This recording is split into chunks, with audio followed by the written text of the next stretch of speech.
Miss Marple and the postmistress who forgot the door was locked. Welcome to Cafe Tales. I'm Ailey, your host, and I'm so glad to have you with us again. Tonight I'd love to ask you something. What is it that makes you enjoy these cozy mysteries? Share your reason in the comments, and don't forget to subscribe for new stories every day. Now let's begin tonight's mystery. Chapter 2. One closing time and an auditor, the clock on the wall of St. Mary Mead's post office. And stores showed 25 minutes past 5 on what had been a particularly trying April afternoon. The spring rain had drummed against the window since noon, driving away the usual cluster of gossiping villagers who might otherwise have lingered over their penny stamps and postal orders. Miss Nora Pike, the postmistress, moved with her customary brisk efficiency behind the polished wooden counter. She was a woman of 40-odd years, thin and angular, with steel-rimmed spectacles that reflected the gaslight, and a mouth that seemed perpetually pursed in concentration. Everything about Nora Pike was exact, from the precise parting in her iron-gray hair to the methodical way she arranged the penny stamps in their little wooden compartments. 5 minutes more, she announced to the remaining customer. A neat, balding gentleman in a dark suit who sat hunched over a ledger at the small table beside the savings bank books. The office closes at 5 sharp, Mr. Peaver. Mr. Arthur Peaver, the postal auditor from the General Post Office, looked up from his careful columns of figures and nodded respectfully. He was a tidy man in his 50s, with a sort of pale complexion that suggested too many hours spent in poorly ventilated offices, examining other people's accounts. His thin fingers moved with practiced precision as he compared postal order stubs against their corresponding entries. Quite right. Miss Pike, most punctual establishment you run here. He returned his attention to the ledger. I wonder if I might impose upon you to remain just a few minutes longer. I'm nearly finished with the reconciliation, and it would save me returning tomorrow. Nora Pike's lips compressed slightly.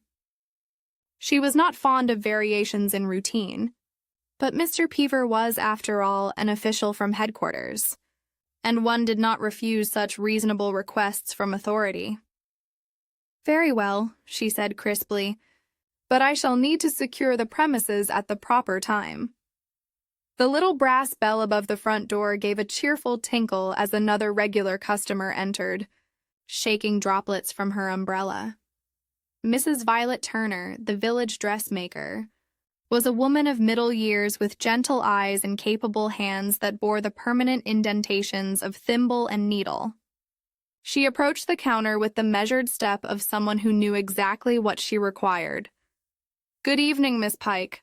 I'd like to send a money order, please, to my brother in Reading. 3 10 shillings. Nora Pike reached for the appropriate form with mechanical precision. The usual address, Mrs. Turner?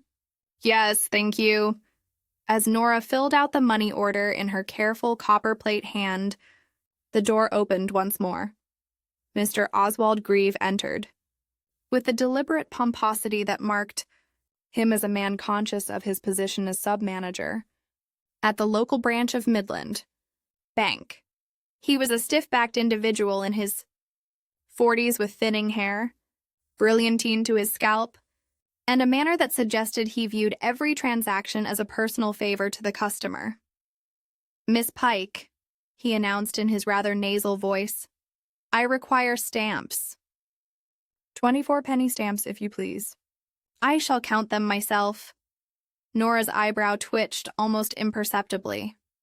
Mr. Grieve always counted his stamps as though suspecting her of short-changing him, despite 15 years of impeccable service.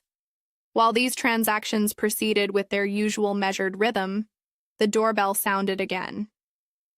This time it admitted Guy Bramley from the newsagent shop next door. He was a pleasant-faced man of about 50 with graying hair and the easy manner of someone who had spent years dealing with the public. His former career as a counter clerk with the General Post Office had left him with an intimate knowledge of postal procedures, which he was always happy to share with customers who found the forms confusing. Evening, all, Bramley said cheerfully, nodding to the assembled company. Terrible weather we're having. I've just finished bundling the evening papers. Thought I'd pop in for some stamps before you close, Nora. The postmistress glanced at the clock. You're cutting it rather fine, Mr. Bramley. I make it 28 minutes past 5. Plenty of time, Bramley replied with his customary good humor. He selected his stamps and paid with exact change, as was his habit. How's the audit proceeding, Mr. Peever? The auditor looked up briefly. Quite satisfactory, thank you. Miss Pike maintains excellent records. At precisely 5 o'clock, Nora Pike moved to the front door and flipped the sign from open to closed. She then returned to the counter and bolted the inner half door that separated the public space from her working area behind the metal grill. The practiced ritual continued as she set the latch on the front door and, by long habit, turned the wheel of the date stamp to tomorrow's date. The remaining customers completed their business and departed into the gray evening, their footsteps echoing on the wet pavement outside.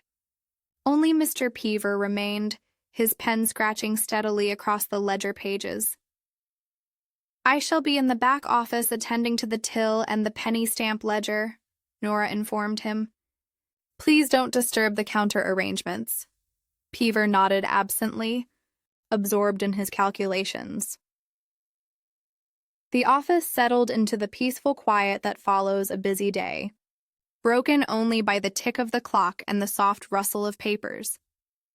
At 10 minutes to 6, Nora was bent over her stamp inventory when she heard the distinctive tinkle of the front doorbell. She straightened immediately, frowning. Closed! She called out firmly. The office is closed! The sound was not repeated, and she returned to her ledger with a slight shake of her head. People would try the door despite the clearly posted hours, though how anyone had managed to ring the bell with the door securely latched was puzzling. 5 minutes later, having completed her evening routine, Nora Pike emerged from the back office to find Mr. Arthur Peever crumpled on the floor behind the counter. He lay motionless, his carefully maintained ledger scattered around him, a dark stain spreading across the polished floorboards. Her scream brought help quickly. Within minutes, Dr. Haydock had arrived, followed shortly by Inspector Slack and several concerned villagers, including Miss Jane Marple, who had been taking her evening constitutional despite the rain. Inspector Slack, a large man with a perpetually harried expression, surveyed the scene with professional skepticism. Looks like an accident to me, he announced after a cursory examination. Poor fellow must have stood up too quickly, got dizzy, and struck his head on the counter edge. These office types, you know, never used to physical exertion. Dr. Haydock, kneeling beside the body, looked up with a troubled expression. I'm afraid it's more serious than that, Inspector. This man has been struck by something heavy and flat. The injury pattern is quite distinctive. Struck? Slack's voice rose incredulously. But the door is locked, the windows are secure, and Miss Pike says she heard no disturbance until she found him. Nora Pike stood wringing her hands, her usual composure completely shattered. I heard the doorbell at 5:45, she kept repeating. I called out that we were closed, but then I remembered. I'd already locked the door myself at 5.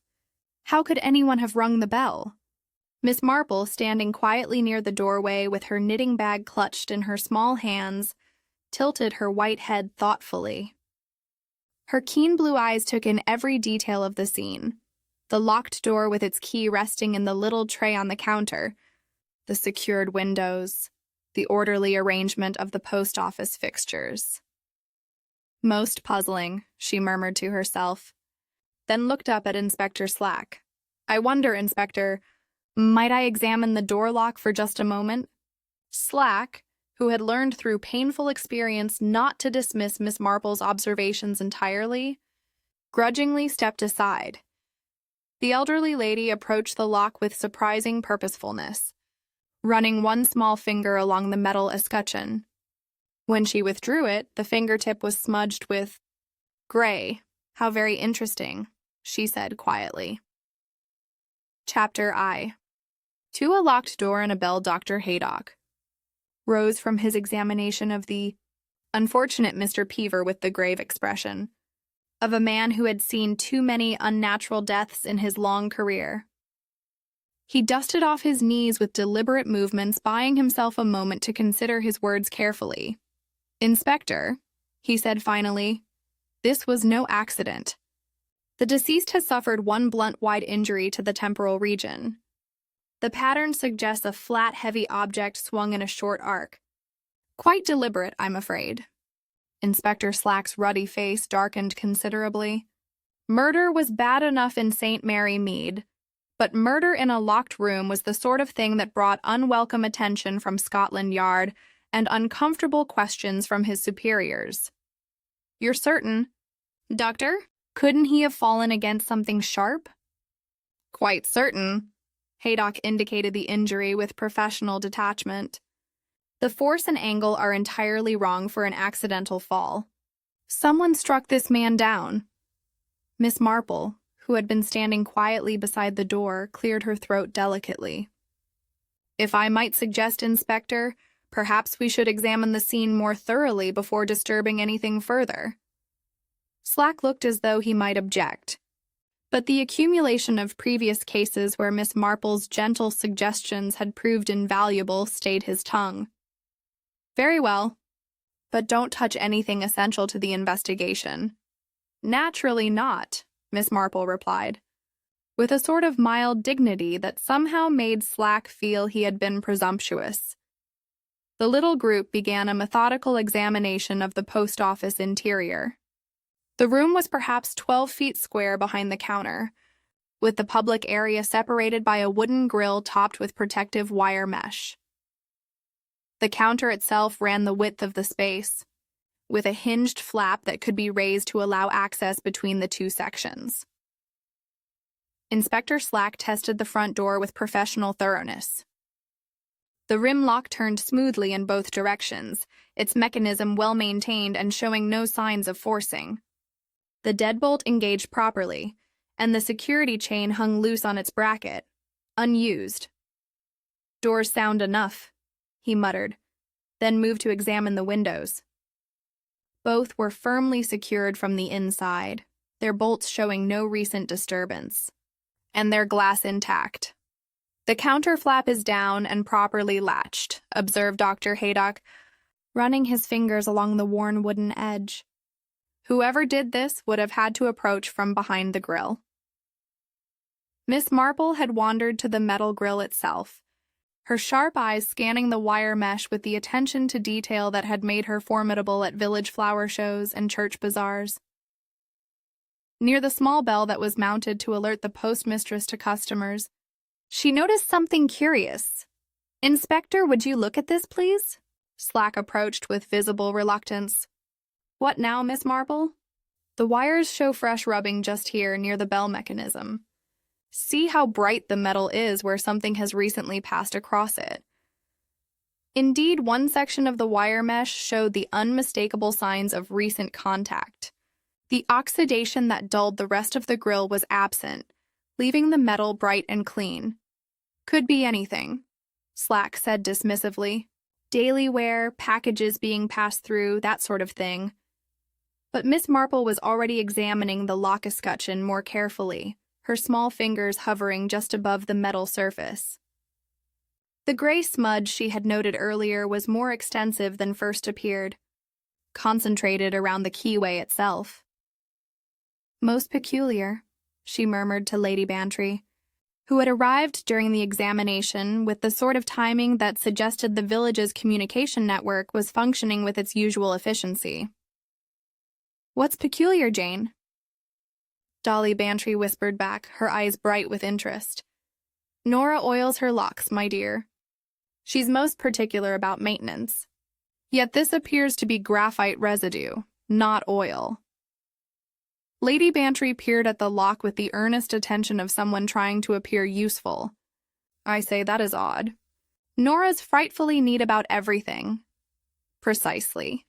Miss Nora Pike herself stood in the corner, still visibly shaken, but recovering some of her natural authority as the immediate shock wore off.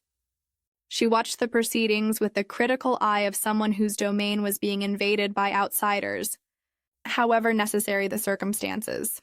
"Inspector," she said suddenly, "I should mention that I keep a small bottle of paraffin in the drawer for the lock maintenance. I oil the rim mechanism monthly, never graphite. It always runs smooth and wet, never dry." Slack nodded absently, more interested in the physical evidence than Pike's housekeeping habits. He was examining the area around where the body had been found, noting the scattered ledger pages and the position of various post office implements. Dr. Haydock, meanwhile, had noticed something else entirely. "Inspector, look here. The metal cash box lid is standing ajar, and there's something odd about the parcel scale." The cash box sat open on the counter, though its contents appeared undisturbed. More interesting was the parcel scale, a substantial brass instrument with a sliding weight that could be adjusted to balance packages of various sizes. The weight had been nudged off its usual center position. Robbery motive? Slack suggested hopefully. "Nothing appears to have been taken," Pike interjected firmly. "I balanced the till not 10 minutes before finding poor Mr. Peaver. Everything was in order." Miss Marple had moved to examine the deceased's clothing, though she was careful not to disturb the body itself. Mr. Peaver lay as he had fallen, his dark suit rumpled but otherwise unremarkable, save for one small detail that caught her attention. "Dr. Haydock," she said quietly, "might you look at Mr. Peaver's right cuff?" The doctor knelt again and examined the indicated area. "There's a smudge of some sort, violet in color." "Violet?" Pike stepped forward with sudden interest. "That would be the postmark ink? I use violet for the date stamp. But how would Mr. Peaver have gotten ink on his sleeve? He wasn't handling any mail." This question hung in the air as the examination continued. Miss Marple, with the patient thoroughness of someone accustomed to unraveling complex knitting patterns, had noticed the faint violet mark on the parcel scale pan as well. "The postmark ink appears in 2 places," she observed to Lady Bantry. "Mr. Peaver's cuff and the scale pan most suggestive." "Suggestive of what?" "I'm not entirely certain yet, my dear, but it does seem to indicate some connection between Mr. Peaver and the weighing apparatus." Inspector Slack, who had been growing increasingly frustrated with the lack of obvious answers, turned his attention to the timing of events. "Miss Pike, you say you heard the doorbell at 6:15? "Yes, Inspector, quite distinctly. But you had already locked the door yourself at 5? "Certainly. It's my invariable routine. Close at 5, secure the premises, then attend to the evening accounts." "Then how do you explain hearing the bell?" Pike's face showed genuine bewilderment. "I cannot explain it, Inspector. I heard what I heard, but I know what I did. The door was locked." Miss Marple, who had been listening to this exchange with close attention, knelt carefully beside the counter and peered through the letter slot in the front door. The brass flap opened smoothly, providing a clear view of the interior. "Most interesting perspective," she murmured, though she did not immediately share her observations. Lady Bantry, growing restless with the technical aspects of the investigation, voiced what everyone was thinking. But Jane, if the door was locked and the window secured, how did the murderer get in? And more importantly, how did he get out again? Miss Marple rose from her examination of the letter slot with a thoughtful expression. "Those are indeed the essential questions, Dolly, though I suspect the answer may be more ingenious than we initially suppose." "Meaning what, exactly?" "Meaning, my dear, that sometimes the most obvious explanation is the correct one, even when it appears impossible." The doorbell rang at 6:15. Miss Pike heard it quite clearly. The question is not whether it rang, but rather how it was made to ring. Inspector Slack looked up from his notes with growing irritation. Are you suggesting someone rang the bell from outside a locked door, Miss Marple? I'm suggesting, Inspector, that we should consider all possibilities before dismissing any as impossible. After all, Mr. Peever is quite definitely dead, and someone quite definitely killed him. The method may be unconventional, but it was certainly effective. Chapter 3. Miss Marple Notices Graphite. The April evening had drawn in properly by the time Miss Marple suggested they might benefit from better illumination. Inspector Slack, who'd been squinting at various surfaces in the dimming light, grudgingly agreed to have the gas jets turned up fully. In the improved visibility, the post office took on a different character entirely. What had seemed merely orderly in the softer afternoon light now appeared almost surgical in its precision. Every stamp was aligned, every form stacked with mathematical exactness, every surface polished to a subdued gleam. "Nora keeps her house like a drill sergeant," Lady Bantry observed quietly to Miss Marple. "Indeed, and therein lies part of our puzzle," Miss Marple replied. "When someone maintains such rigid standards, any deviation becomes significant." She approached the counter drawer that Pike had mentioned, the one containing the paraffin bottle for lock maintenance. With the postmistress's permission, she opened it carefully, noting the neat arrangement within. The small brown bottle sat in its designated corner, surrounded by various implements of postal administration, sealing wax, string, rubber stamps, and spare nibs for the official pens. "You mentioned this was your monthly routine, Miss Pike?" "Yes, without fail. First Monday of each month, I clean and oil the lock mechanism. It prevents jamming in damp weather." Miss Marple lifted the bottle and examined it in the gaslight. The paraffin was clear and odorless, exactly the sort of light oil one might use for delicate mechanical work. She replaced it thoughtfully. "Yet the keyway bears graphite, Inspector, fine graphite powder, as one might use on a reluctant lock that had been worked with an improper key." Dr. Haydock, who had been making his preliminary notes, looked up with interest. "Are you suggesting the lock was tampered with?" "I am suggesting that someone other than Miss Pike has been attending to this lock recently, someone who used graphite rather than oil, and someone whose technique has left scratches on the internal mechanism." Inspector Slack moved closer to examine the lock himself. The evidence, once pointed out, was unmistakable. Fine scratch marks marred the ward inside the lock, scratches that did not follow the smooth arc one would expect from Pike's regular key. "Could be where?" Slack suggested without much conviction. 15 years I've used that lock." "Inspector," Pike interjected with some asperity, "I know every mark on it, and those scratches are fresh." Miss Marple had moved her attention to the deceased's clothing. Mr. Peever lay as they had found him, his neat appearance only slightly disturbed by his unfortunate end. The violet smudge on his right cuff was more pronounced than she had first noticed, a distinct stain that suggested direct contact with wet ink. Dr. Haydock, when you examined Mr. Peever earlier, did you notice anything about the positioning of his hands? The doctor consulted his mental notes. His right hand was beneath him, partially closed. His left was extended, as though he had tried to break his fall. And the violet stain is on his right cuff, the cuff that would have been closest to the counter surface. Lady Bantry, following this reasoning with the earnest attention of a devoted mystery reader, nodded vigorously. "He must have touched something with fresh ink on it." "Precisely, Dolly. But what?" The answer lay on the parcel scale, where Miss Marple had noticed a faint violet impression on the brass pan. Under the improved lighting, it was clearly visible as a partial print, roughly circular and about the size of a postmark stamp. "The official stamp," Pike said suddenly. "The date stamp for postmarks." "But that makes no sense at all. Mr. Peever had no business with the mail processing."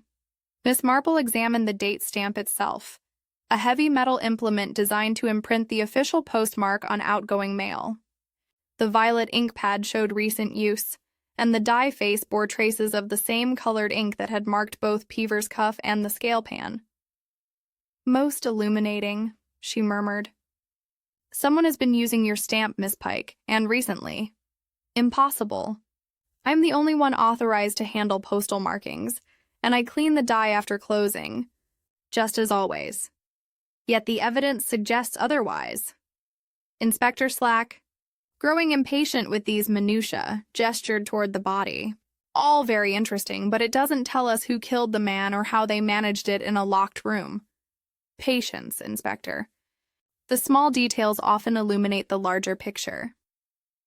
Miss Marple knelt again beside the counter, this time examining the area immediately beneath the letter slot.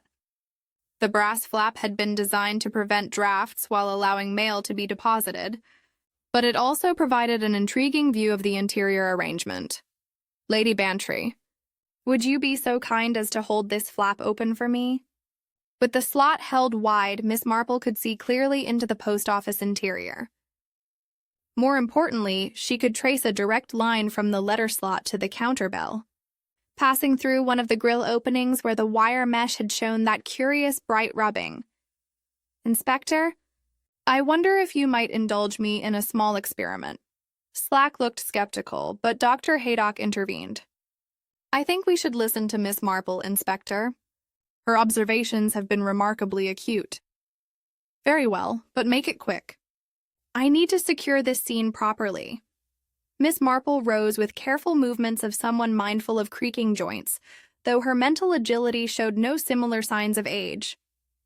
She approached the counterbell, a simple brass mechanism mounted on a flexible metal arm that allowed it to swing freely when triggered. "This bell alerts you to customers." "Miss Pike." "Yes, it rings whenever someone opens the front door or taps on the counter." "Very reliable system." "And it rang at 5:45 when you knew the door was already locked." "Yes, though I still cannot explain it." Miss Marple examined the bell mechanism more closely. The mounting was standard enough, but something about the bell's position seemed slightly off. It hung at a marginally different angle than one might expect, as though it had been recently disturbed. More intriguingly, caught in a tiny staple just below the bell's spring mechanism, she discovered a few strands of white thread. The fibers were fine and strong, the sort used for sewing or perhaps for parceling. "Inspector, might you have a magnifying glass?" Slack produced a pocket lens, which Miss Marple used to examine the thread more closely. Under magnification, the fibers revealed their mercerized finish, a cotton thread of good quality, such as any village shop might stock. "Cotton thread," she announced. "And unless I'm mistaken, it shows signs of having been pulled tight and then broken." Lady Bantry leaned in for a closer look. "Pulled tight? What do you mean, Jane?" "I mean, my dear Dolly, that this thread was under tension when it broke. See how the fibers have separated? That's the characteristic pattern of a sudden snapping under stress. Like a ligature that has been cut or torn." Dr. Haydock, whose medical training had given him some familiarity with forensic details, nodded thoughtfully. "Something very much like that." "Doctor." Miss Marple followed the apparent path of the thread, tracing it from the bell mechanism through the grill wire to the letter slot. The route was clear enough, and the fresh rubbing on the wire mesh now made perfect sense. "Inspector, I believe someone has rigged this bell to ring from outside the building." "From outside? That's impossible, is it? Consider a length of thread attached to the bell mechanism, passed through the grill and extended to the letter slot. A person outside could pull the thread, causing the bell to ring, creating the impression that someone was at the door." Slack stared at her as though she had suggested the moon was made of cheese. "That's the most far-fetched notion I've heard in 20 years of police work." "Perhaps, Inspector, but it would explain how Miss Pike heard the doorbell when she knew the door was locked, and it would provide our murderer with a most convenient alibi." Pike herself had grown very pale during this explanation. "You mean someone deliberately deceived me? Made me think a customer had arrived when they hadn't?" "I rather suspect so. Miss Pike, the question now is who possessed the knowledge and opportunity to arrange such a deception, and more importantly, why they felt it necessary to establish their presence outside the building at precisely 5:45. The little group fell silent as the implications of this theory settled upon them.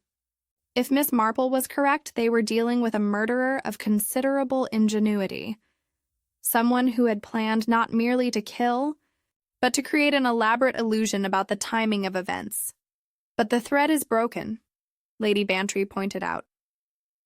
If someone used it to ring the bell, where's the rest of it? Miss Marple smiled with the satisfaction of someone whose favorite theory was gaining support. An excellent question, Dolly. I suspect we shall find the answer reveals as much about our murder as the murder itself. Chapter 4. The Thread. Through the letter slot. The discovery of the thread fragment had transformed the atmosphere in the post office from puzzlement to something approaching excitement.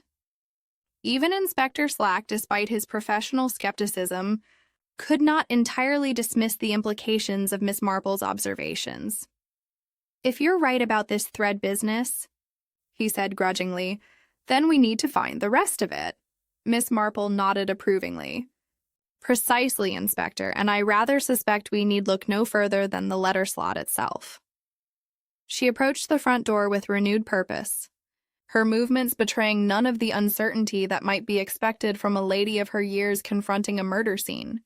Lady Bantry followed closely, her fascination with the proceedings overcoming any squeamishness about the grim circumstances. The letter slot was of the standard brass construction, hinged at the bottom to allow mail to fall through while preventing unauthorized access to the interior.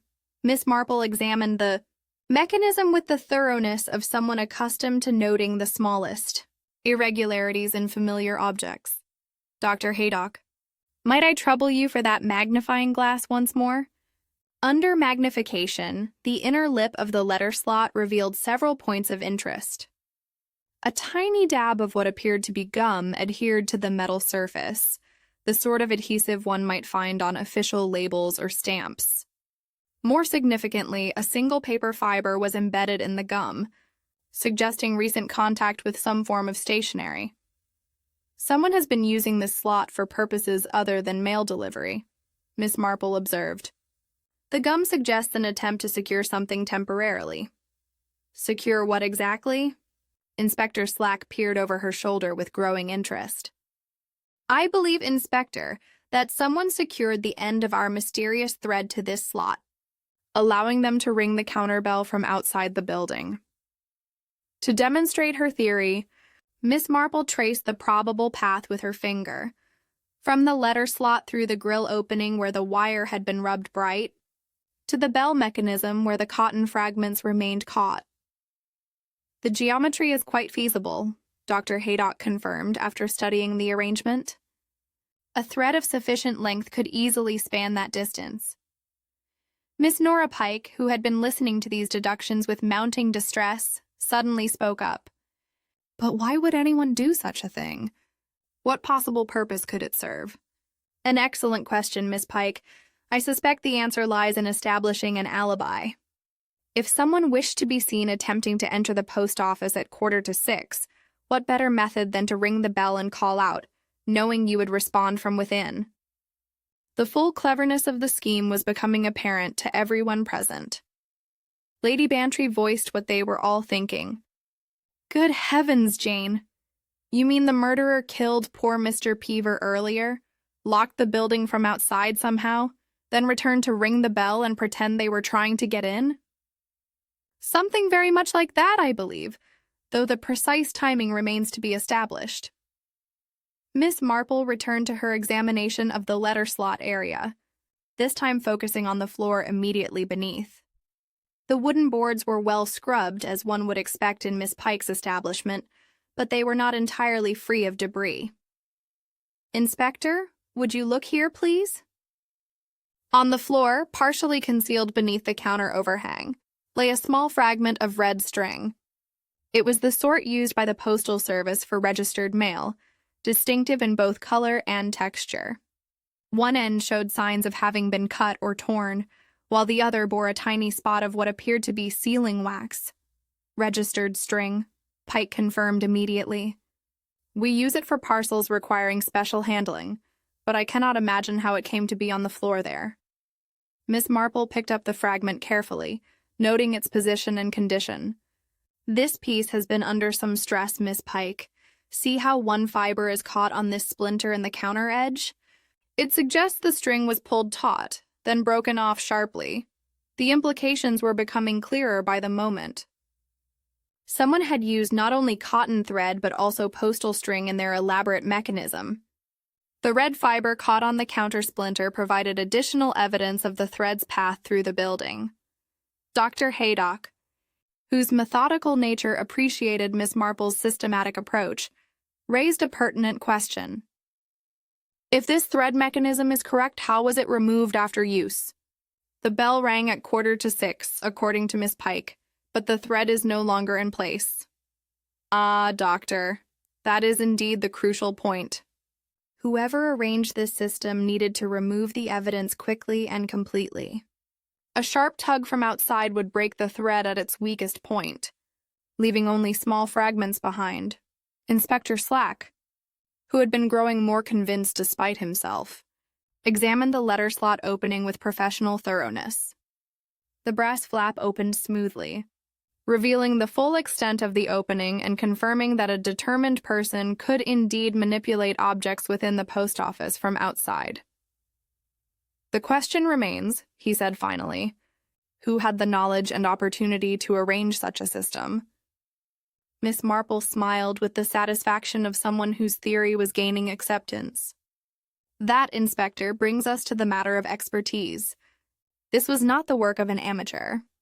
Whoever did this understood postal mechanisms, had access to appropriate materials, and possessed the technical knowledge to execute such a plan. Lady Bantry, following the logic with growing excitement, made the obvious connection. Someone familiar with post office procedures. Precisely. Dolly. And in a village the size of St. Mary Mead, the number of people with such specialized knowledge is quite limited. Pike herself had grown increasingly thoughtful during this discussion. There are very few people who would understand our bell system well enough to manipulate it remotely.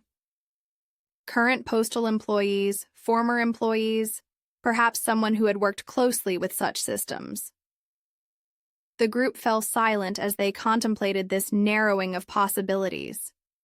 The elaborate nature of the murder method was becoming clear, but it also suggested something about the perpetrator's character and background. Miss Marple, meanwhile, had noticed something else entirely.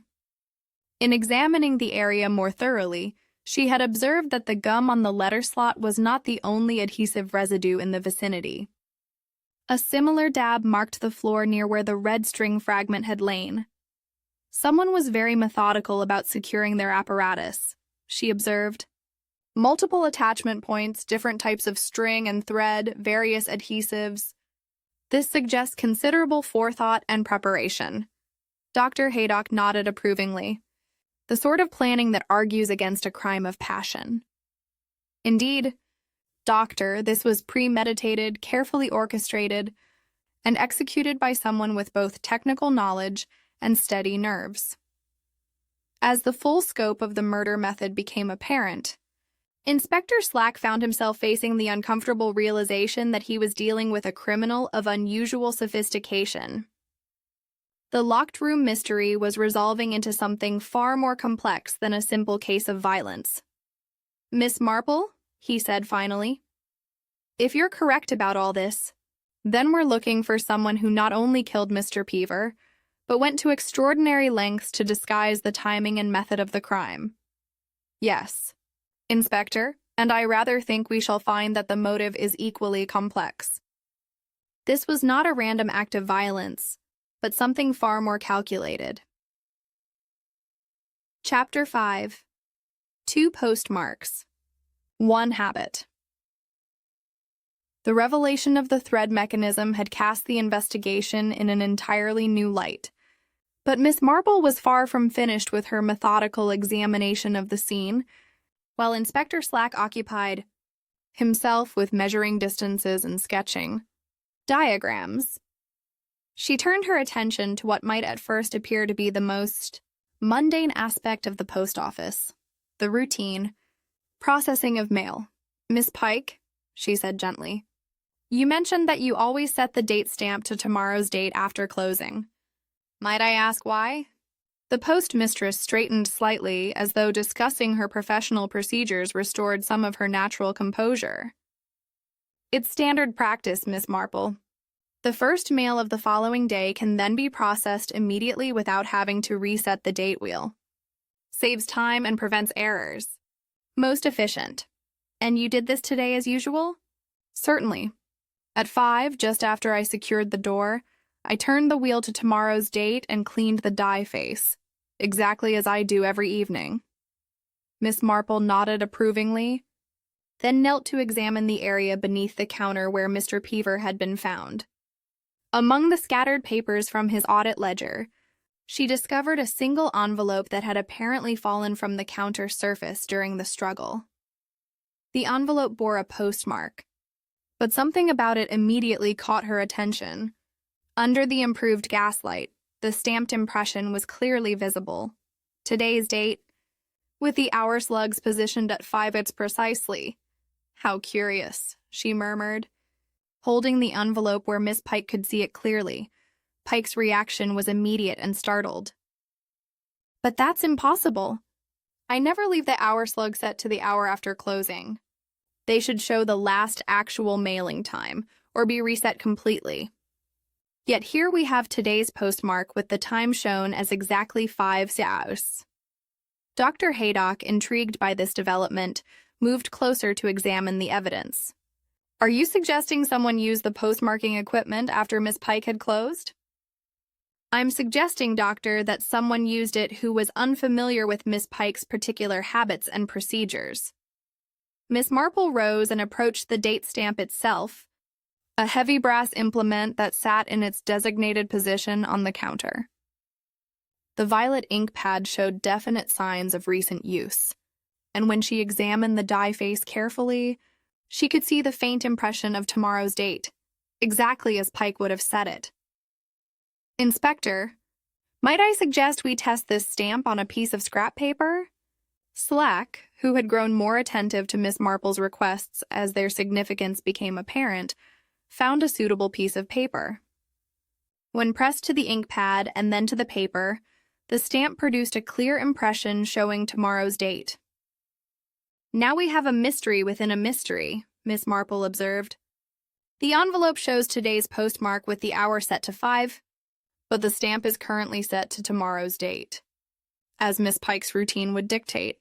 Lady Bantry, following this reasoning with the concentrated attention of someone trying to solve a particularly challenging crossword, voiced the obvious question. "But that means someone must have used the stamp twice, doesn't it?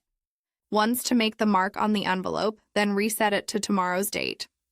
"Precisely, Dolly, but consider the sequence. Miss Pike set the stamp to tomorrow's date at 5 after closing. Yet this envelope bears today's mark. That suggests someone reset the stamp to today's date, used it, then restored it to tomorrow's setting." The implications of this discovery were becoming clear to everyone present. Pike herself looked genuinely distressed at the thought of her carefully maintained procedures being disrupted. But who would know to reset it properly afterward?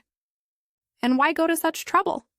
Miss Marple examined the envelope more closely, noting not only the postmark but also the addressing and general appearance. It was a standard business envelope, the sort used for commercial correspondence, with neat handwriting and proper postal formatting. "I believe, Miss Pike, that someone was attempting to create the impression of normal postal activity during the time when Mr. Peever was present in the office.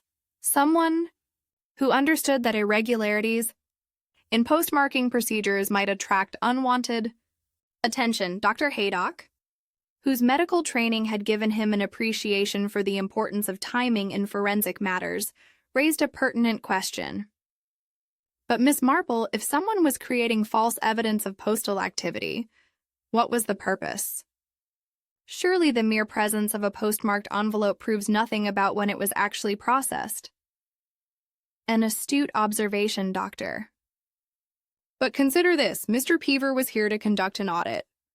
His examination would naturally include checking the correlation between postal processing records and physical evidence. A postmark inconsistent with normal procedures might have raised questions. Inspector Slack, who had been taking notes throughout this exchange, looked up with growing interest. Are you suggesting the murderer was concerned about Mr. Peever's audit findings? I'm suggesting, Inspector, that our murderer was someone with intimate knowledge of postal procedures, someone who understood exactly what an experienced auditor might notice, and someone who took considerable pains to avoid creating obvious inconsistencies. The group fell silent as they absorbed the significance of this deduction. The murder was revealing itself to be far more complex than a simple case of violence, involving instead a carefully orchestrated attempt to manipulate evidence and create false impressions about the timing of events. Miss Marple, meanwhile, had noticed something else about Mr. Peever's position and the scattered papers around him. His audit ledger had fallen open to a page showing entries for money order transactions, and several of the entries bore small pencil marks that appeared to be queries or notations. Miss Pike, would you look at these entries? Do they represent normal transactions? Pike approached reluctantly, clearly disturbed by the proximity to the deceased, but her professional instincts overcame her discomfort. She studied the ledger page with the critical eye of someone familiar with every aspect of postal financial procedures. These are money order records for the past month, she confirmed. Mr. Peever had been checking them against the counterfoils and cash receipts. Some of these entries have question marks beside them, question marks suggesting irregularities, possibly. Money order procedures are quite strict. Any discrepancies would require investigation, Miss Marple nodded thoughtfully. And such discrepancies might provide a motive for someone to wish Mr. Peever's audit to be interrupted. The pieces of the puzzle were beginning to form a coherent picture, though many questions remained unanswered. The elaborate thread mechanism, the careful manipulation of the postmarking equipment, and now the possibility of financial irregularities, all pointed to a crime of considerable sophistication. Inspector, Miss Marple said finally, I believe we should examine the money order records more thoroughly, and perhaps we should speak with those residents who have been frequent users of such services. Slack nodded grimly. Right, Miss Pike? I'll need a list of regular money order customers and any records Mr. Peever was specifically examining. As the investigation shifted focus from the physical evidence to the financial records, it was becoming clear that the murder of Arthur Peever had been motivated by something far more complex than simple robbery or random violence. Chapter 6: The Dummy Key on a Red String. The investigation had taken on a more systematic character as Inspector Slack organized the various pieces of evidence that Miss Marple's keen observations had brought to light. The post office, which had seemed so straightforward in its orderly arrangement, was revealing layers of complexity that spoke to careful planning and intimate knowledge of its workings. Miss Marple, having established the significance of the postmarking irregularities, now turned her attention to a detail that had been nagging at her analytical mind since the beginning of their examination. She approached the front door lock once more, this time focusing not on the graphite residue she had discovered earlier, but on the lock strike plate and surrounding metalwork. Inspector, would you bring that magnifying glass here, please? The strike plate, a brass fitting that received the lock bolt when the door was secured, showed the normal signs of daily use. However, embedded in a small crevice near the bolt hole, Miss Marple discovered something that made her pause thoughtfully. A crumb of red sealing wax, she announced after careful examination. Fresh enough to retain its color, but showing signs of having been pressed and then disturbed. Dr. Haydock joined her examination, his medical training making him comfortable with detailed observation. Sealing wax. That seems an odd place for such material to accumulate naturally. Indeed, Doctor, one might wonder what purpose sealing wax could serve in connection with a door lock. Lady Bantry, who had been following these technical discussions with the determined attention of someone slightly out of her depth, ventured a practical question. Could someone have used wax to take an impression of something? Miss Marple's approving smile suggested that Lady Bantry's guess was not far from the mark. A most astute observation, Dolly. Beeswax would indeed serve admirably for taking impressions, particularly of small metal objects. This revelation sent Inspector Slack into a renewed examination of the immediate area around the lock.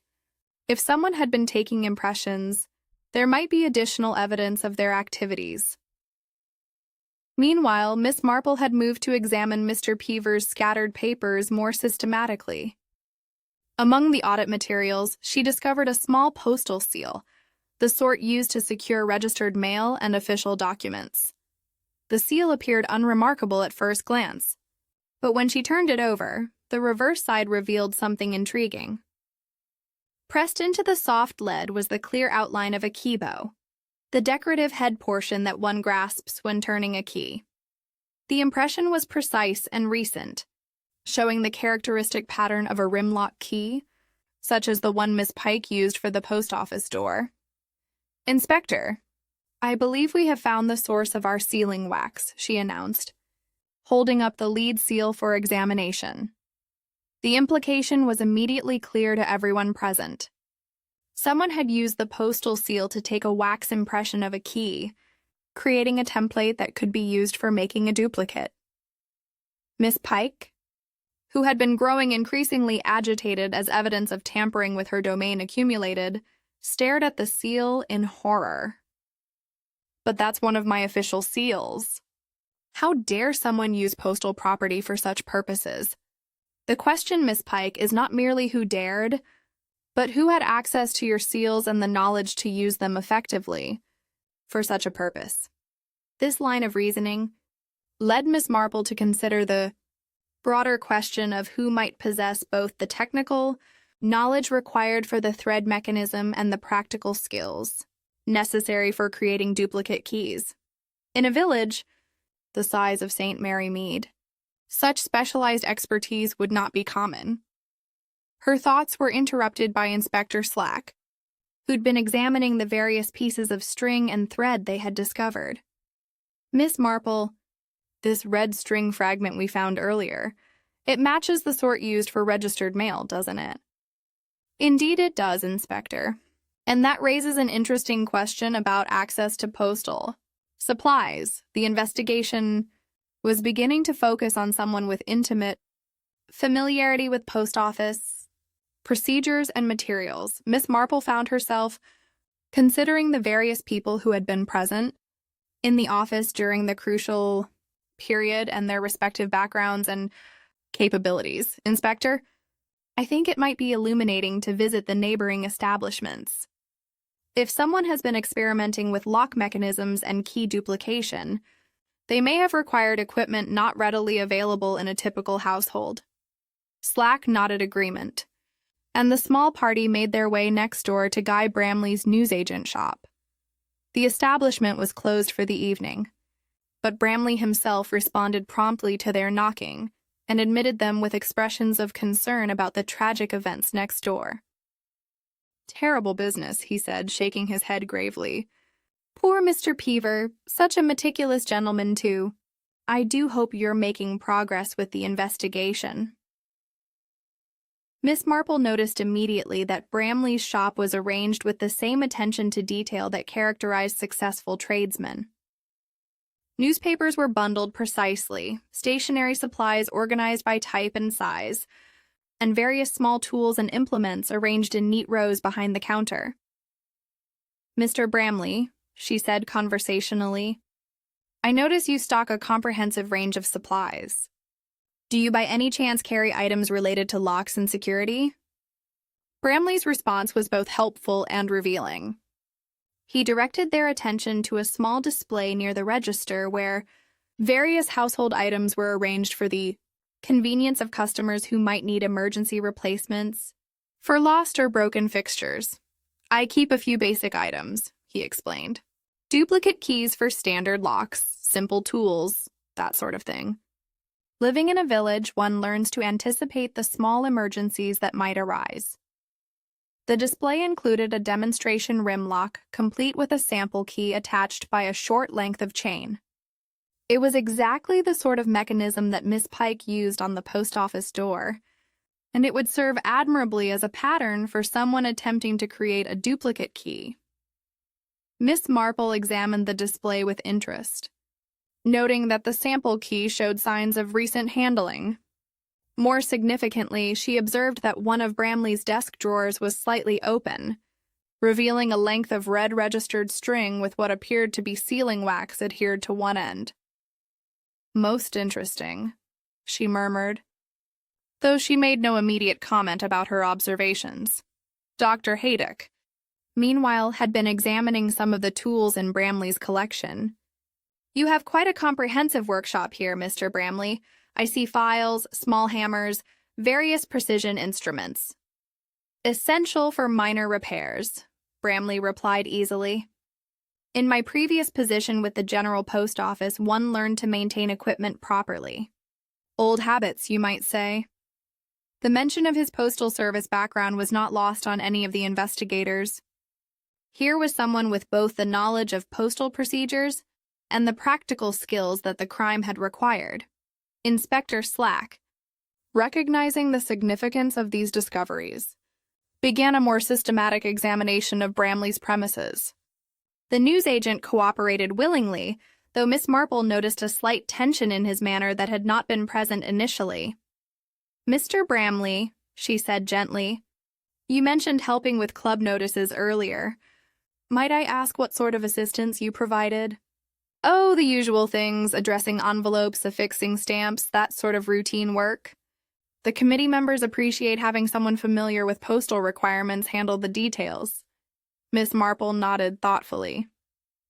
"And such work would naturally involve handling postmarking equipment and official supplies."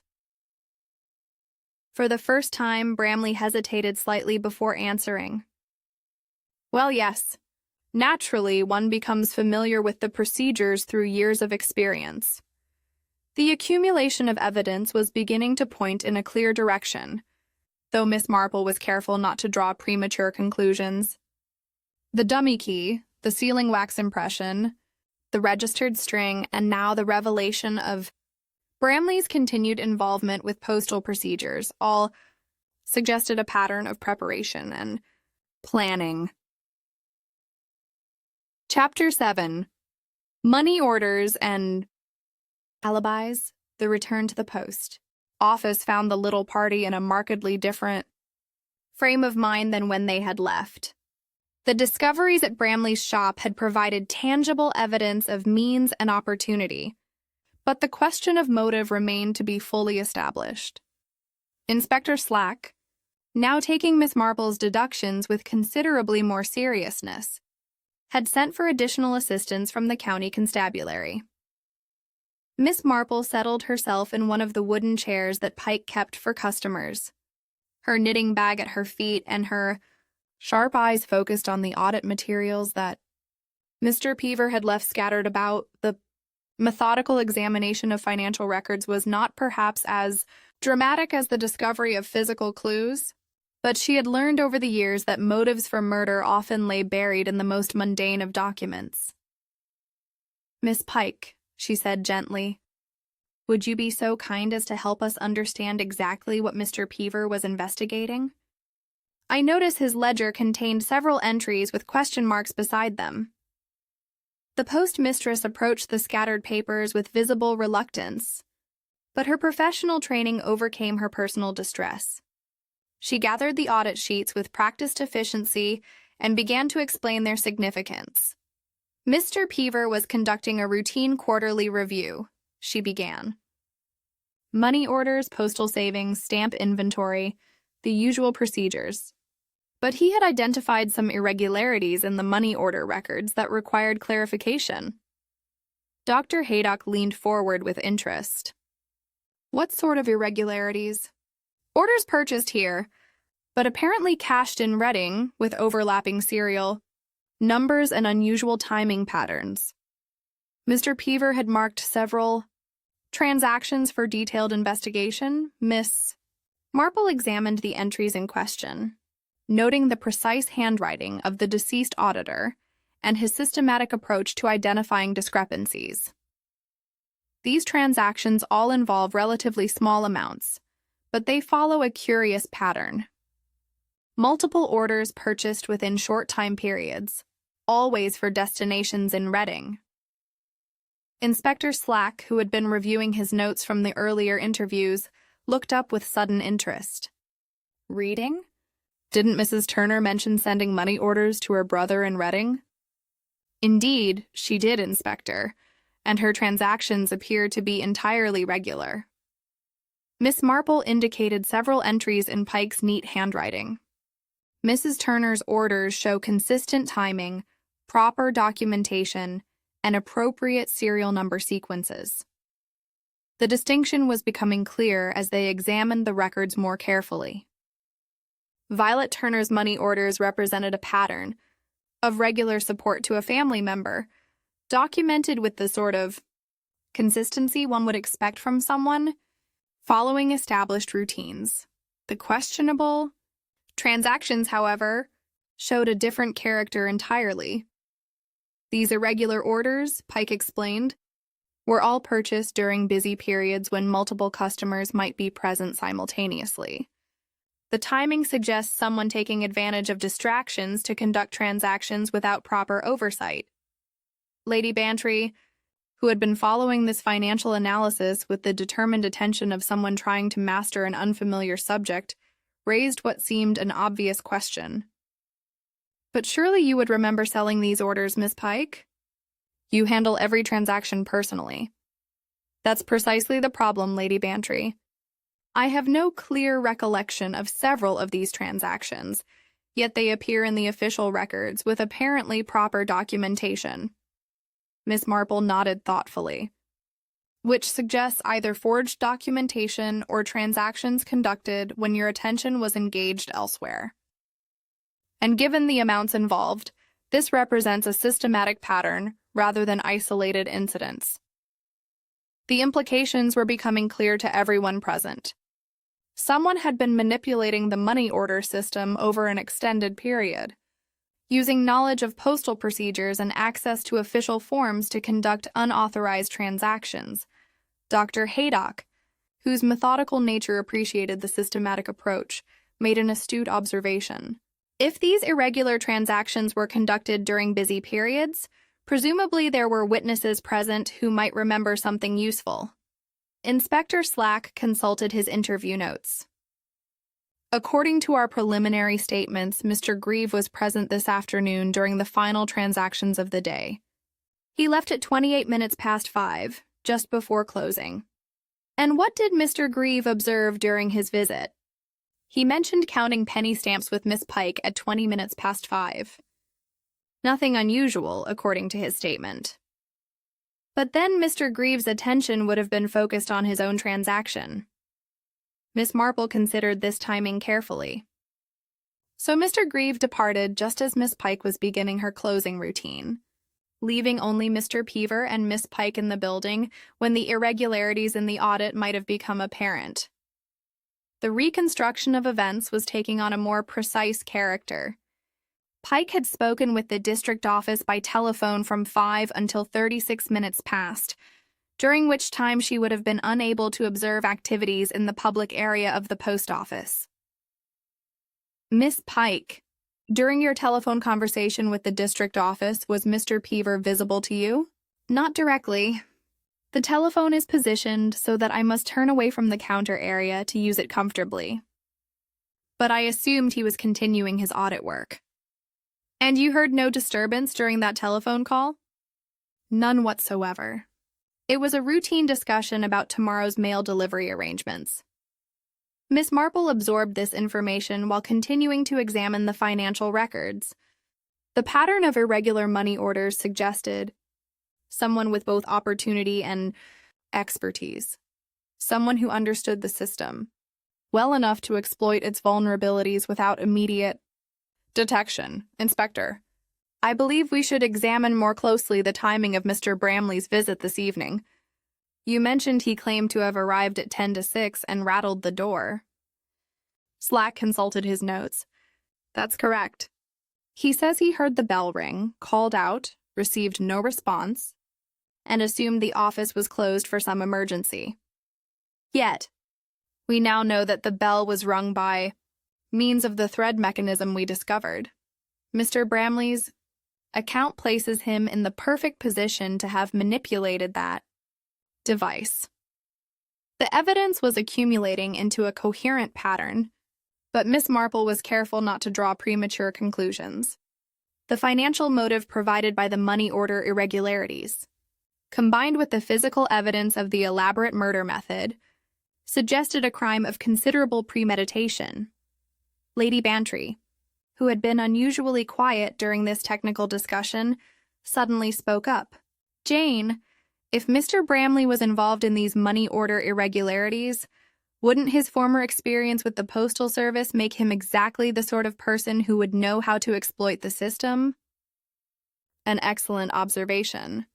Dolly, someone with inside knowledge of postal procedures would indeed be ideally positioned to identify and exploit weaknesses in the oversight system.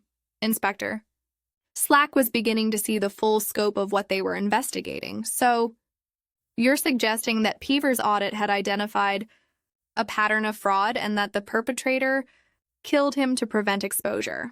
I'm suggesting, Inspector, that Mr. Peever's methodical investigation had reached a point where certain uncomfortable questions would soon require answers, and someone with a great deal to lose decided that silencing the auditor was preferable to facing those questions. The motive was now as clear as the method had been ingenious. The murder of Arthur Peever had been committed not in a moment of passion, but as a calculated attempt to prevent the exposure of a systematic fraud that had been operating under the very nose of the village's most meticulous postmistress. The question now, Miss Marple concluded, is whether we have sufficient evidence to confront our suspect, or whether additional investigation is required to establish the case definitively. Chapter 8. The Rubber Band on the Grill. The evening had progressed considerably, and the gaslight in the post office cast long shadows across the accumulated evidence of what was proving to be a most elaborate crime. Miss Marple, however, was far from finished with her examination of the scene. Experience had taught her that the most significant clues were often the smallest and most easily overlooked details. While Inspector Slack organized the financial documents that supported their theory of motive, Miss Marple returned to the metal grill that separated the public area from the post. Mistress's working space, her earlier observation of the bright rubbing on the wire mesh had been explained by the thread mechanism, but something about the counterbell itself continued to trouble her methodical mind. Inspector, might I trouble you once more for that magnifying glass? Under careful examination, the bell mechanism revealed additional modifications that had escaped their initial notice. A small rubber band, the sort used to secure newspaper bundles, had been looped around the bell's mounting flag in such a way as to make it more responsive to even slight disturbances. How very ingenious, she murmured, indicating the rubber band to Lady Bantry. Someone has enhanced the bell sensitivity, ensuring that even a gentle pull on the thread would produce an audible ring. Dr. Haydock joined their examination, his medical training making him comfortable with detailed mechanical analysis. The rubber band would act as a spring amplifier, magnifying any movement of the thread attachment point. Precisely, Doctor. Our perpetrator was taking no chances that their carefully arranged signal might fail to achieve its purpose. Miss Pike, observing this latest discovery with growing indignation, shook her head firmly. I certainly did not place any rubber band on my bell mechanism, Miss Marple. Such modifications would interfere with normal operations. Indeed they would, Miss Pike, which suggests that this enhancement was added specifically for today's proceedings, and would presumably have been removed afterward to avoid detection. The implications of this discovery were becoming clear to Inspector Slack, who had grown considerably more attentive to Miss Marple's observations as their significance became apparent.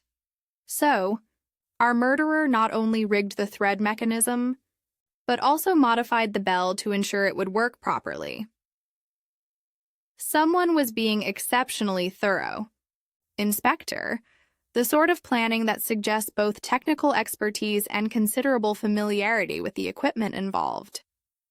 Miss Marple's attention had shifted to the wire mesh of the grill itself, where the bright polish she had noted earlier was now revealed under magnification to show a distinct pattern. The rubbing marks formed a clear path where the thread had run, confirming the route from the bell mechanism to the letter slot. The wire shows definitive evidence of recent contact with thread or string, she observed, and the pattern suggests multiple passages, as though someone had tested the mechanism before putting it into actual use. Lady Bantry, who had been following these technical discoveries with admirable persistence despite their complexity, made an astute observation. Jane, if someone tested this apparatus beforehand, they must have had access to the post office when it was unoccupied. An excellent point. Dolly, such access would require either duplicate keys or the cooperation of someone with legitimate access to the premises. This line of reasoning led Miss Marple to examine the letter slot area once more, where her earlier discovery of the gum residue had provided crucial evidence of the thread's attachment. Under the improved lighting, and with the benefit of systematic examination, additional details were becoming apparent. The paper fiber embedded in the gum proved upon closer inspection to be from a gummed label of the sort used for addressing parcels and circulars. The fiber's characteristics suggested high-quality paper with the sort of adhesive backing that newsagents commonly used for their promotional materials. Inspector, I believe we should examine Mr. Bramley's supply of gummed labels. I suspect we may find a match for this fiber. Meanwhile, Dr. Haydock had been conducting his own systematic review of the physical evidence. Miss Marple, I've been considering the violet staining we discovered on Mr. Peever's cuff. If the postmarking equipment was used during the commission of the crime, the perpetrator might also show traces of such staining. Indeed, violet ink has a tendency to transfer readily and persist despite casual attempts at cleaning. Someone who handled the postmarking equipment recently might well bear traces of it. This observation prompted Miss Marple to recall Mr. Bramley's explanation for the violet traces on his own clothing. He had claimed to have assisted with stamping club notices, a plausible explanation that would account for ink staining without arousing suspicion.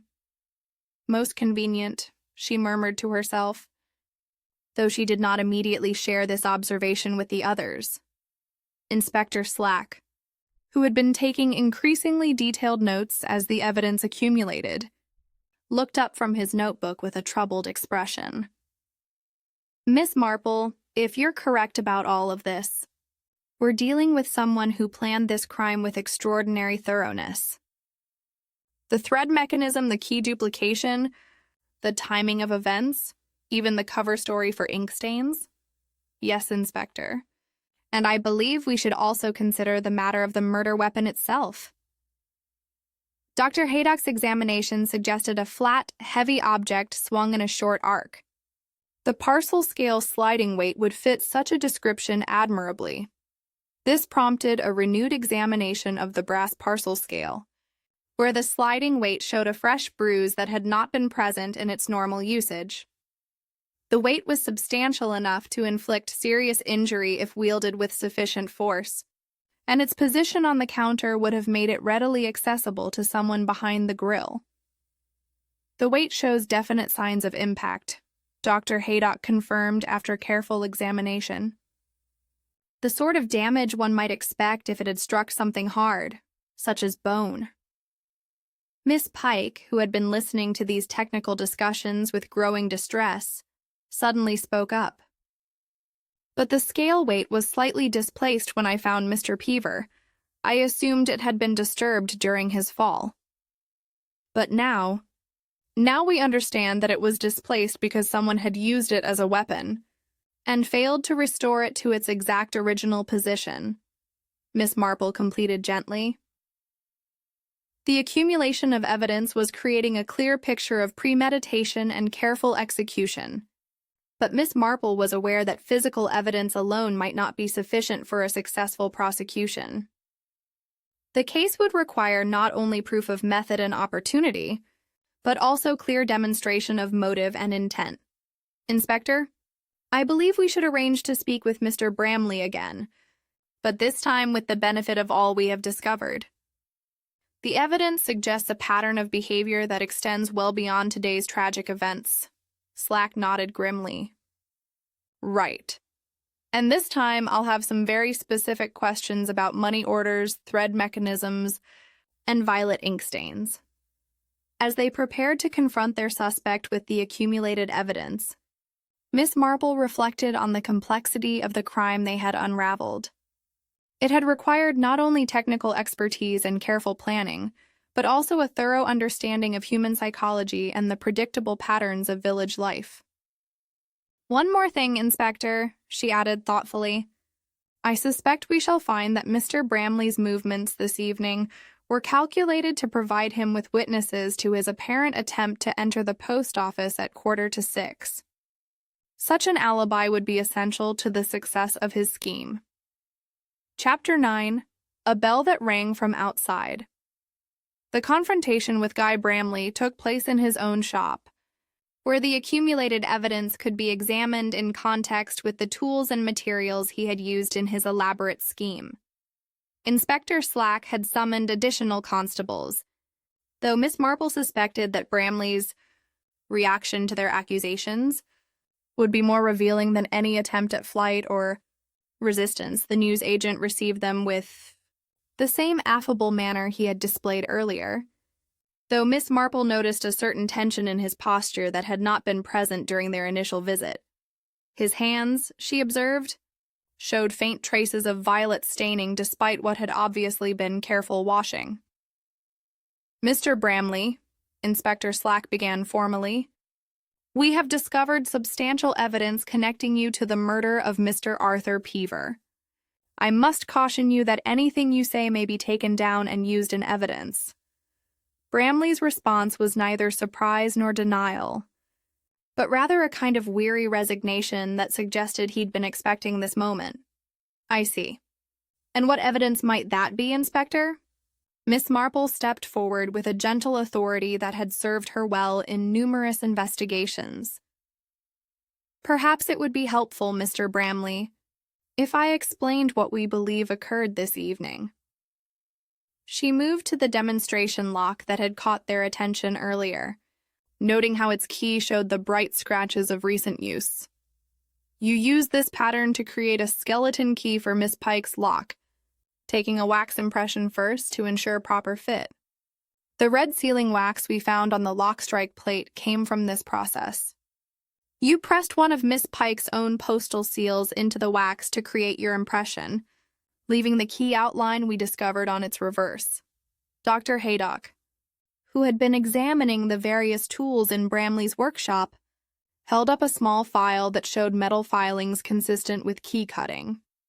This file has been used recently for working with brass, Mr. Bramley, the sort of work involved in shaping a duplicate key. Your knowledge of postal procedures gained during your years with the General Post Office enabled you to exploit weaknesses in the money order system, Miss Marple continued. Mr. Peever's audit had identified these irregularities and was beginning to trace them to their source. The financial records that Inspector Slack had brought from the post office told their own story. The pattern of fraudulent transactions corresponded precisely with periods when Bramley would have had legitimate reasons to be present in the post office, either for his own business or while assisting with various community mailings. The amounts were modest, Miss Marple observed, but systematic. Over time, they would have provided a significant supplementary income. More importantly, they represented a betrayal of trust that would have resulted in serious legal consequences had they been exposed. Lady Bantry, who had remained uncharacteristically quiet during the technical aspects of the investigation, spoke up with obvious distress. But Mr. Bramley, surely you didn't intend to kill poor Mr. Peever. Couldn't you have simply stopped the irregularities once you realized they had been discovered? For the first time, Bramley's composure cracked slightly. It was never meant to go that far, Lady Bantry. I thought I could manage him, convince him that the discrepancies were clerical errors that could be corrected quietly. But Mr. Peever was too thorough an auditor to accept such explanations. Miss Marple said gently, his methodical nature, which made him excellent at his profession, also made him impossible to deceive. The reconstruction of events was becoming clear to everyone present. Bramley had entered the post office during Miss Pike's telephone conversation, using his duplicate key to avoid the locked door. He had intended to destroy or alter the evidence that Peever had assembled, but the auditor's presence had forced a more desperate solution. You struck him with the parcel scale sliding weight, Inspector Slack stated flatly. A single blow that proved fatal. Bramley nodded slowly, his earlier affability completely abandoned. It happened so quickly. He turned when he heard me come in, started to call out. I grabbed the first thing that came to hand. I never meant for it to end that way. But having committed the act, you proceeded with remarkable composure to arrange your elaborate alibi, Miss Marple continued. You locked the building using your duplicate key, then set up the thread mechanism that would allow you to ring the counter bell from outside. The genius of the scheme was becoming apparent, even to those who had been following its development throughout the evening. By creating the impression that he had arrived, after the building was already secured, Bramley had attempted to place himself beyond suspicion while simultaneously explaining his presence in the vicinity. The thread ran from the counter bell through the grill, where it left those bright marks on the wire, down to the letter slot, where you secured it with gum from one of your own labels, Dr. Haydock added. The rubber band you placed on the bell ensured that even a gentle tug would produce an audible ring. At 10 to 6, you pulled the thread from outside, causing the bell to ring. Miss Pike, busy with her accounts and trusting her ears, called out that the office was closed. To her, it sounded exactly like someone trying the door. Then you yanked the thread free, breaking it at its weakest point and removing most of the evidence.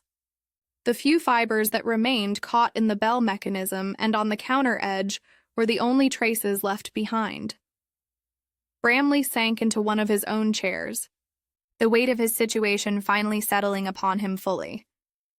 I thought I had been so careful, every detail planned, every contingency considered. You were indeed careful, Miss Marple acknowledged, but you made two critical errors. First, you were unfamiliar with Miss Pike's precise habits regarding the date stamp. Your temporary reset to today's date with the hours left at 5 Bueller was something she would never have done.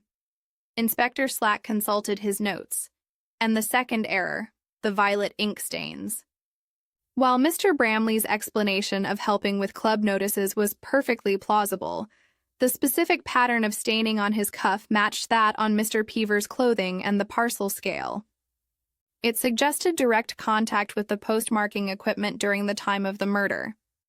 The complete picture was now clear to everyone present. What had begun as financial fraud had escalated to murder when exposure became imminent. The elaborate cover-up, while ingenious, had contained just enough small inconsistencies to unravel under careful examination. "I suppose," Bramley said finally, his voice barely above a whisper, "that I should have simply accepted the consequences of the money orders. A few years in prison would have been preferable to this." Miss Marple looked at him with something approaching compassion. "The tragedy, Mr. Bramley, is that your technical skills and detailed knowledge could have been put to so many legitimate uses. Instead, you chose deception and then compounded it with violence." As Inspector Slack began the formal procedures of arrest, Miss Marple reflected on the complexity of human nature that could drive an otherwise respectable member of the community to such desperate measures.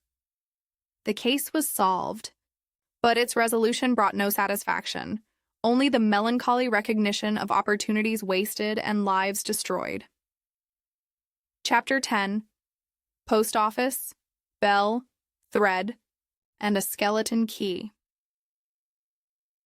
The following morning brought a gray April dawn that seemed entirely appropriate to the melancholy conclusion of the previous evening's events. Miss Marple had slept little, her mind occupied not with satisfaction at another mystery solved, but with the tragic waste of human potential that the case represented. She found herself drawn back to the post office, where Inspector Slack was conducting his final examination of the scene. The building seemed smaller somehow, its orderly arrangements forever altered by the knowledge of what had transpired within its walls. "Inspector," she said quietly, "I wonder if you might indulge me in one final demonstration. I believe it would be helpful for the official record to document precisely how Mr. Bramley's mechanism operated." Slack nodded wearily. The night had been long, filled with formal statements and the grim procedures that followed a confession to murder. "Very well. Miss Marple, though I must say your explanation last evening was thorough enough to convince even Bramley himself." Miss Marple approached the counter where she had first noticed the graphite residue that had begun their investigation. In the morning light, the evidence of tampering seemed even more obvious, though she reflected that without the proper knowledge to interpret it, such clues might have remained meaningless indefinitely. "The sequence of events," she began, addressing the small group that had assembled for this final review, "reveals a crime of considerable sophistication, though ultimately doomed by small oversights that betrayed the perpetrator's unfamiliarity with Miss Pike's precise habits." Lady Bantry, who had insisted on being present for this concluding explanation, settled herself in one of the customer chairs. With the air of someone attending a particularly fascinating lecture, Dr. Haydock positioned himself where he could observe both the physical evidence and Miss Marple's demonstration, while Miss Pike stood rigidly near her counter, still visibly shaken by the violation of her domain. "Mr. Bramley's first requirement was access to the building after normal hours," Miss Marple continued, examining the front door lock that had provided the initial clue. "His years of experience with postal mechanisms gave him the knowledge to recognize that this particular lock could be duplicated with relative ease." She indicated the demonstration lock from Bramley's shop, which Inspector Slack had brought as evidence. Using this pattern and taking a wax impression of Miss Pike's key with one of her own postal seals, he was able to create a functional duplicate. The graphite residue we discovered came from his attempts to ensure the skeleton key would operate smoothly. The technical aspects of the crime were becoming clear to everyone present, but Miss Marple was equally concerned with the human elements that had made such elaborate deception seem necessary to Guy Bramley. The money order irregularities that Mr. Peaver had identified represented more than simple theft, she explained. They constituted a systematic exploitation of postal procedures that could only have been accomplished by someone with intimate knowledge of the system's vulnerabilities. Dr. Haydock consulted the financial records that had provided the motive for the crime. The amounts were substantial when considered cumulatively, but spread over many months to avoid immediate detection. Precisely. Mr. Bramley understood that modest, irregular transactions would be less likely to attract attention than dramatic thefts. His error lay in underestimating the thoroughness of an experienced auditor. Miss Marple moved to the parcel scale, where the sliding weight that had served as the murder weapon remained slightly displaced from its normal position. When Mr. Peever discovered the discrepancies and began his systematic investigation, Mr. Bramley realized that his scheme would inevitably be exposed. His decision to enter the building during Miss Pike's telephone call was initially intended to destroy or alter the evidence. The tragic escalation from fraud to murder had occurred, according to Bramley's confession, when the auditor had noticed the unauthorized entry and attempted to call for help. The parcel weight, normally used for the mundane task of measuring postal fees, had become an instrument of violence in a moment of panic. Having committed the act, Mr. Bramley faced the challenge of creating an alibi that would place him outside the building when the crime occurred, Miss Marple continued. His solution demonstrated both ingenuity and desperation. She traced the path of the thread. Mechanism one final time, from the counter, bell through the grill to the letter slot. The thread itself was mercerized cotton of the sort he stocked in his shop. Strong, enough to transmit the necessary force, but fine enough to escape casual notice. Inspector Slack examined the bell mechanism, where the rubber band that had enhanced its sensitivity remained as evidence of Bramley's thoroughness. The enhancement to the bell was particularly clever. It ensured that even a gentle pull would produce an audible ring. The timing of the false signal was crucial, Miss Marple observed.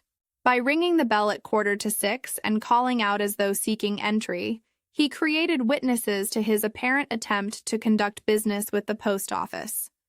Miss Pike's response from within the building provided the perfect confirmation of his alibi. Lady Bantry shook her head with a mixture of admiration and horror. The planning involved must have been extraordinary, every detail considered, every contingency anticipated. Yet ultimately it was the small details that revealed the truth, Miss Marple replied. The postmark with incorrect hour settings, the violet ink stains that matched too precisely, the graphite where there should have been oil.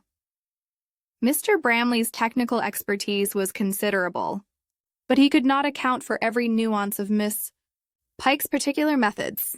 The demonstration concluded with a somber recognition of the complexity that had driven an otherwise respectable member of the community to such desperate measures. Miss Pike, her professional composure gradually returning, voiced what everyone was thinking. I cannot comprehend how someone I trusted could have exploited that trust so systematically. The money orders, the unauthorized access, the violation of postal procedures. It represents a betrayal that goes far beyond simple theft. Miss Marple nodded sympathetically. Trust once broken is perhaps the most difficult thing to repair. Miss Pike, Mr. Bramley's actions have damaged not only his own life, but the confidence that underlies all community relationships.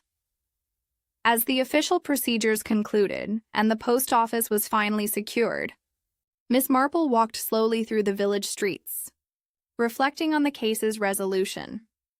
The technical brilliance of Bramley's scheme had been matched only by its ultimate futility.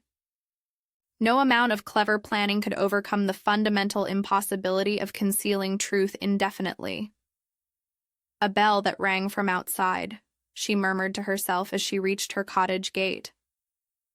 How very appropriate that such a simple sound should have provided both the murderer's alibi and the clue to his undoing. The case was closed, but its lessons about human nature and the consequences of betraying trust would linger long after the immediate drama had faded from village memory. In St. Mary Mead, as everywhere, the price of deception was ultimately far greater than the temporary advantages it might seem to provide.